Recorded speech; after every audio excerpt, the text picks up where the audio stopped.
Madam نہیں ناکشور صاحبہ، اور وقت کا خیال بھی رکھیں جی.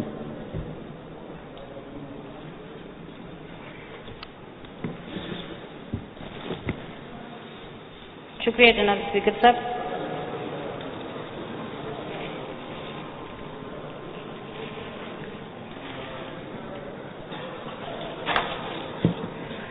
اسپیکر صاحب، سب سے پہلے تو جو ہمارے کرونا کے ممبران ہیں اور جو بھی مریض ہے اس کے لیے ہم دعا کرتے ہیں کہ اللہ ان کو صحت دے، ہمارے اسپیکر سمیت. اور اس کے بعد جو ہمارا معزز ممبر جس کی کرونا سے شہادت ہوئی ہے اس کے لیے ہم دعا کرتے ہیں. اور جو ہمارے ایم این اے صاحب منیر اور اغزئی صاحب اور ہمارا ایم پی اے صاحب فضل آغا صاحب کی وفات ہوئی ہے اس کے لیے اللہ تعالیٰ اس کو غریق رحمت کرے، ان کے لیے دعا کرتے ہیں کہ اللہ تعالیٰ ان کی مغفرت کرے. میں نے 2 خط بھی لکھے تھے کیونکہ کچھ اچھے روایات ہیں ہمارے پارلیمنٹ کے کہ جب کسی ہاؤس کے ممبر کی وفات ہوتی ہے تو پہلا اجلاس اس کے تعزیت کر کے اس کو ختم کیا جاتا ہے. تو میں نے اسپیکر صاحب کو خط لکھا تھا کہ ہم بھی اس روایت کو رکھیں کیونکہ ہمارے ہاؤس کا بھی ایک معزز رکن کی جمشید خان کاکا خیل صاحب کی وفات ہوئی تھی، تو ہم بھی اس روایت کو شروع کریں. اور اگر اللہ نہ کرے جب اس ہاؤس کا کوئی ممبر وفات پا جائے تو ہمیں بھی اس دن کا جو پہلا اجلاس ہو تعزیت کر کے اس کو ختم کرنا چاہیے، لیکن وہ نہ ہو سکا. تو اینی ہاؤ ہم چاہتے ہیں کہ اللہ ان کو غریق کی رحمت کرے اور ہم اس کے لیے دعا گو ہے. جناب اسپیکر صاحب، تیار تو میں نہیں تھی، میرا تو خیال تھا کہ آج پارلیمانی لیڈرز کا ہوگا. سب سے پہلے چونکہ جو اس بجٹ کا جو اہم ایشو ہے جس کا بیس ہے اس گورنمنٹ کا کہ یہ ٹیکس لیس بیس جو بجٹ ہے کہ اس میں ٹیکس نہیں لگا، تو ٹھیک ہے ہم اس پہ وہ لیتے ہیں، یقین کر لیتے ہیں کہ یہ ٹیکس اس میں نہیں رکھا گیا، اس میں ٹیکسز نہیں بڑھائے گئے.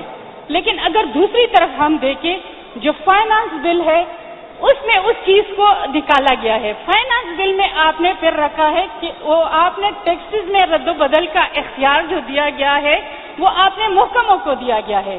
تو جو آپ کا بیس اس کا ہے، جو سب سے بڑا چیز ہے آپ کا کہ آپ کہتے ہو کہ ہم نے کسی پہ غریب لوگوں پہ ٹیکس نہیں لگایا، لیکن فائنانس بل میں آپ دوسرا ہاتھ کر جاتے ہو لوگوں کے ساتھ کہ آپ نے فائنانس بل میں محکموں کو اختیار دیا ہے کہ آپ ٹیکس میں رد و بدل کر سکتے ہو. تو پھر یہ کون سا دوغلاپن ہے؟ پھر ہم کیسے اس پہ یقین کر سکتے ہیں کہ آپ محکموں کو اختیار دیتے ہیں وہ جب چاہے ٹیکس بڑھا دے، تو آپ تو دوسرا ہاتھ کر جاتے ہو.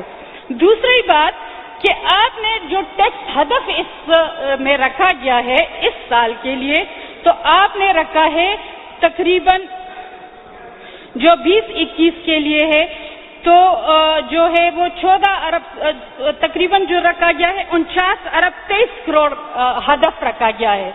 میں گورنمنٹ سے پوچھنا چاہوں گی کہ جو 19-20 کا جو ٹیکس کا آپ کا ہدف تھا وہ 53 ارب 40 کروڑ اور 40 لاکھ تھا، کیا وہ آپ نے پورا کیا؟ اگر وہ آپ نے پورا نہیں کیا تو پھر جو اس سال آپ نے ٹیکس کا ہدف رکھا ہے وہ بھی تقریباً 10 ارب کی کمی کے ساتھ، پھر وہ آپ اس کو کیسے پورا کر سکتے ہو؟ تو میرے خیال میں یہ ایسی چیزیں ہیں کہ اگر اس کو ہم دیکھیں تو ان چیزوں کو دیکھ کے ہم کہتے ہیں کہ یہ ایک ہمیں جو کہتے ہیں کہ ہم کہتے ہیں جو خسارے کا بجٹ جس کو ہم کہتے ہیں، ہم انہی چیزوں کو بیس بنا کے ہم اس کو خسارے کا بجٹ کہتے ہیں. لیکن آپ ہمیں 5-10 منٹ کا ٹائم دیتے ہیں کہ اس میں وائنڈ اپ کریں، تو ہمیں اگر تھوڑا سا ہمیں موقع دیا جاتا اور ان اسکرین پہ ہمیں کچھ ہمیں موقع دیا جاتا، بلوٹوتھ پہ ہم کچھ پرانی ویڈیو ہم چلا لیتے تو میرے خیال میں ہمیں اسپیچز کرنے میں بڑا آسانی ہو جاتی کہ تھوڑے سے ہم آپ کو جو پرانے ہمارے منسٹر تھے، ہمارے جو آپ کے گورنمنٹ کے بڑے تھے، ان کے تھوڑے ویڈیو چلا دیتے تو ہمیں اس کی ضرورت نہیں پڑتی. لیکن میرے خیال میں میں کیا گلہ کروں اپنی وزیر اعلیٰ صاحب سے. ابھی عنایت اللہ صاحب نے کہا کہ آپ پی ایس ڈی پی کے لیے کوئی کمیٹی بنائے یا کوئی ایسا میکینزم بنائے کہ ہمیں جو پی ایس ڈی پی میں پیسہ ملے وہ ہم خرچ بھی کر سکے. لیکن میں کیسے ان سے گلہ کروں کیونکہ جب نیشنل اکنامک کونسل کا اجلاس ہوتا ہے تو بجٹ سے صرف 2 دن پہلے ہوتا ہے، حالانکہ نیشنل اکنامک کونسل کا اجلاس جو پچھلے سال ہوا تھا وہ مئی میں ہوا تھا، اور میرے خیال میں سال میں 2 دفعہ نیشنل اکنامک کونسل کا اجلاس ہونا چاہیے تاکہ جو ہمارے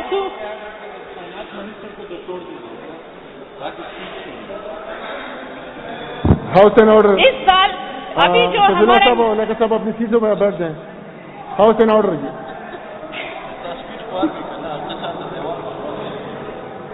کیونکہ جب نیشنل اکنامک کونسل کا اجلاس ہوتا ہے ہمارا جو بجٹ بیس ہوتا ہے وہ ہمارے مرکز پہ بیس ہوتا ہے کہ ہمارے مرکز سے کیا ہمیں ملتا ہے. میں تیمور صاحب سے کیا گلا کروں، میں محمود جان صاحب سے کیا گلا کروں.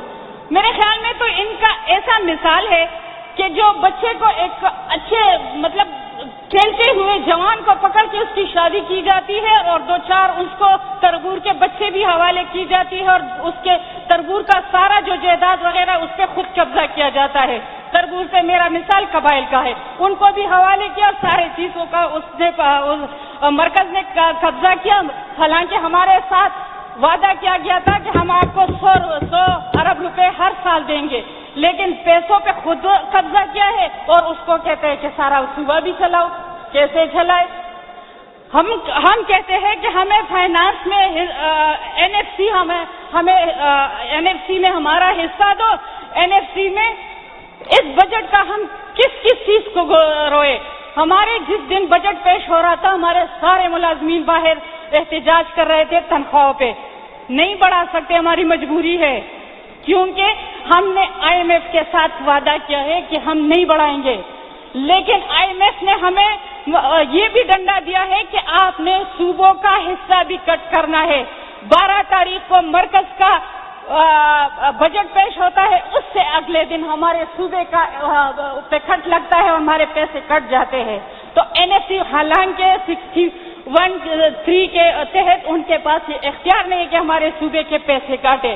تو ہمیں بجلی کی رائلٹی نہیں ملتی، ہمیں گیس کی رائلٹی نہیں ملتی اور ہمیں این ایف سی میں حصہ نہیں ملتا. ہمارا جو قبائل کا جو ہم سے وعدہ کیا تھا کہ ہم آپ کو 3% دیں گے این ایف سی سے، وہ ہمیں نہیں ملتا.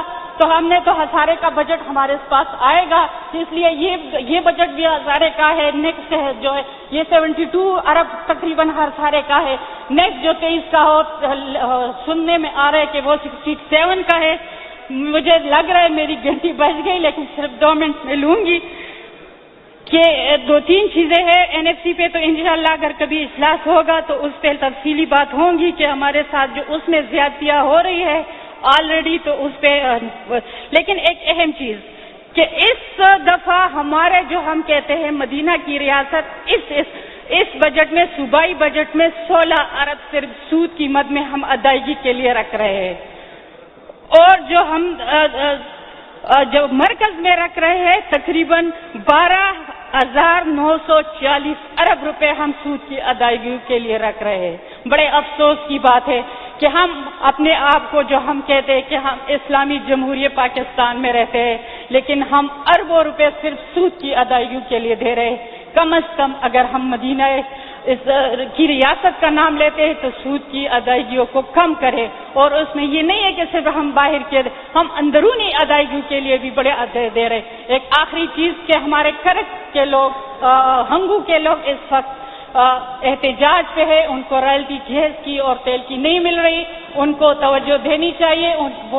ان کے بہت سارے مطالبات ہیں، وہ ہمارے پاس بار بار آ رہے، تو میرے خیال میں اس پہ توجہ دینی چاہیے. بہت سارے پوائنٹ ہیں میرے، لیکن میں نہیں چاہوں گی کہ میں اپنے دوسرے ممبران کا ٹائم لوں، تو میں وائنڈ اپ کروں گی. ایک آخری چیز اسپیکر صاحب، میں اس پہ ضرور بات کروں گی کہ بجٹ کے وائنڈ اپ کریں.